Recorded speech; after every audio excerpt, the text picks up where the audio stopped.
Les damos la bienvenida a este espacio del Grupo de Comunicación Virtual para la Innovación Docente, Convirtiendo, que pertenece al Grupo de Estudios Audiovisuales de la Universidad de Santiago de Compostela.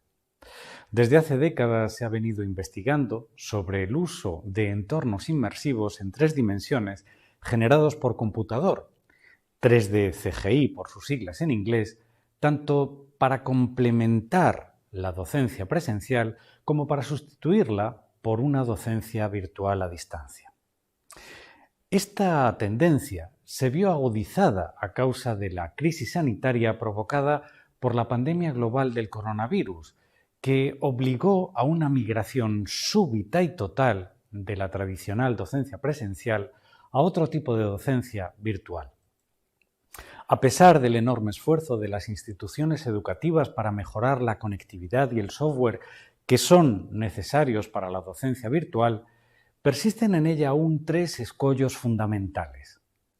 En primer lugar, esa migración forzosa y apresurada de la docencia presencial a otra virtual se basó en una mera reutilización de herramientas ya existentes de videollamada o videoconferencia, a las que simplemente se añadieron accesorios como carpetas compartidas para materiales docentes y discentes, recursos de evaluación, etc.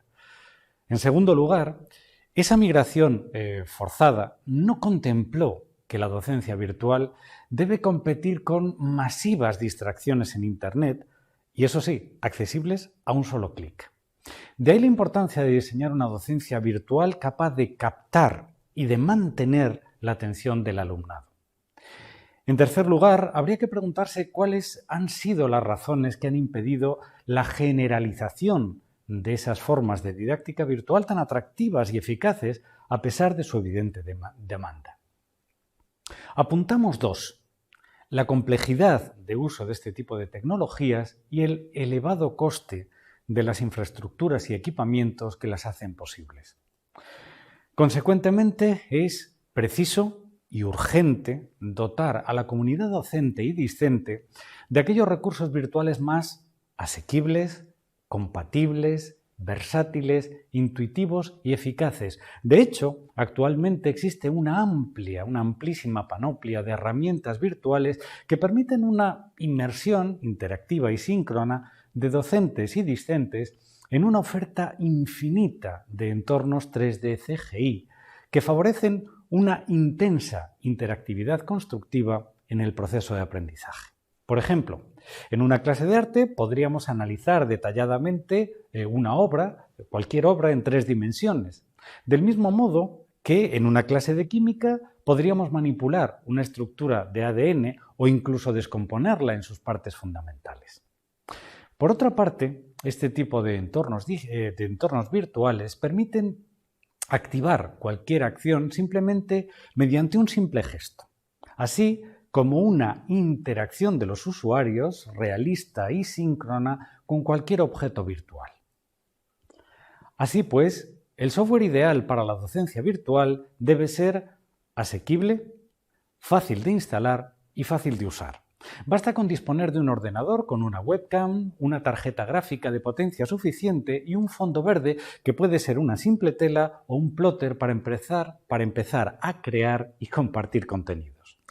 Obviamente, la potencia de la tarjeta gráfica o la definición de la webcam van a determinar la calidad de nuestra presentación. Por ejemplo, para esta presentación que hemos grabado en tiempo real, hemos utilizado intencionalmente una webcam muy básica de un ordenador portátil de 1080 píxeles junto al programa de realidad virtual Edison de la empresa española Brainstorm Multimedia. De ahí la diferencia de nitidez que observarán entre la figura y el fondo.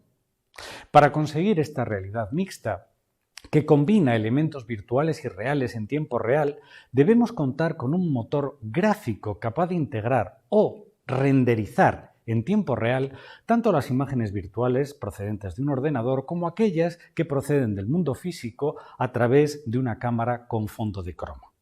Y estas son insertadas a través de cuadriláteros. Esas imágenes insertadas en cuadriláteros pueden ubicarse en cualquier lugar del escenario, por lo que las imágenes de docentes y discentes podrían posicionarse delante o detrás de objetos virtuales o incluso variar su posición relativa a lo largo de la presentación. Es más, el software Edison que estamos utilizando permite integrar en tiempo real hasta 6 fuentes de vídeo en un mismo entorno, con lo que podríamos reunir en un mismo espacio virtual, en este espacio virtual, hasta 6 personas ubicadas en cualquier parte del planeta. Es más, esas personas podrían interactuar entre sí en lo que llamamos telepresencia síncrona y sin retardo de señal.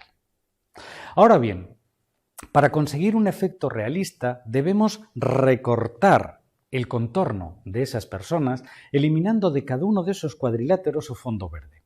Ello es posible gracias a la tecnología de la llave de color o chroma key, en la que cada persona se graba sobre un fondo monocromo, generalmente azul o verde, puesto que son estas las tonalidades más alejadas de la coloración de la piel humana, que después será sustituido por un fondo virtual.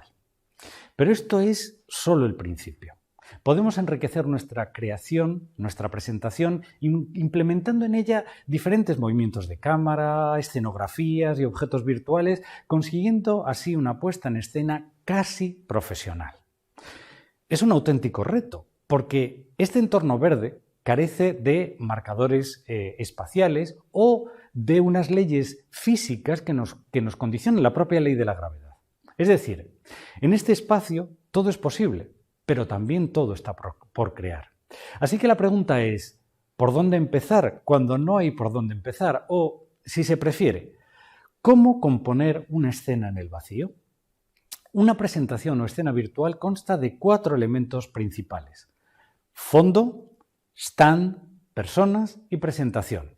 El fondo consiste en un diseño 3D que permite situar al orador dentro del entorno virtual que hayamos elegido para impartir la clase. En este caso, nuestro diseño es un aula con una pantalla, una pizarra, una ventana con vistas a nuestra facultad. Hay otros posibles. El segundo elemento es el stand, que consiste en un atril o una mesa que, esto es importante, utilizaremos cuando no dispongamos de una imagen de cuerpo entero del o de la ponente, ya que es un buen recurso para ocultar parte de su anatomía. En nuestro caso no es necesario, ya que podemos captar una imagen de cuerpo entero. El tercer elemento a considerar son las personas, que en su rol docente o discente intervendrán en la sesión didáctica. Como se ha dicho, sus imágenes se insertan en cuadriláteros que, a su vez, se integran en el entorno tridimensional del que se elimina sus fondos originarios por chroma keying. El cuarto y último elemento fundamental en el acto de transferencia didáctica es la presentación. El software de Edison que estamos utilizando permite una integración automática de presentaciones tradicionales como pueden ser PowerPoint, Prezi, Canva, Keynote, etc., con la particularidad de que las plantillas editables o diapositivas se pueden convertir en un elemento 3D CGI que podemos desplazar a lo largo del espacio virtual. Por tanto, no solo es posible activar el paso de las diapositivas dentro de la pantalla que hayamos seleccionado, que hayamos emplazado, sino que es posible llevar la diapositiva a primer plano para su mejor lectura, para su mejor examen. Por otra parte, estas presentaciones permiten la inclusión de archivos PDF y PowerPoint, imágenes, vídeos e incluso modelos 3D CGI, lo que abre un horizonte inabarcable de posibilidades para la docencia. Como reflexión final, permítasenos apuntar la evidencia irrefutable de que la docencia virtual, ya sea como mero acompañamiento o como sustitución de la presencial, no es un fenómeno coyuntural u ocasional, sino permanente y estructural, ha venido para quedarse. Por ello, la posibilidad de un futuro utópico o distópico para la docencia dependerá del estatuto responsable, creativo y compartido que la comunidad de docentes y discentes decida otorgar este tipo de tecnologías. En suma, es urgente abrir un debate en el que expertos en didáctica y comunicación, así como docentes y discentes de cualquier campo disciplinar, se impliquen, nos comprometamos para potenciar desde los nuevos espacios de aprendizaje la generación compartida de conocimiento al servicio de la sociedad. Gracias por su atención.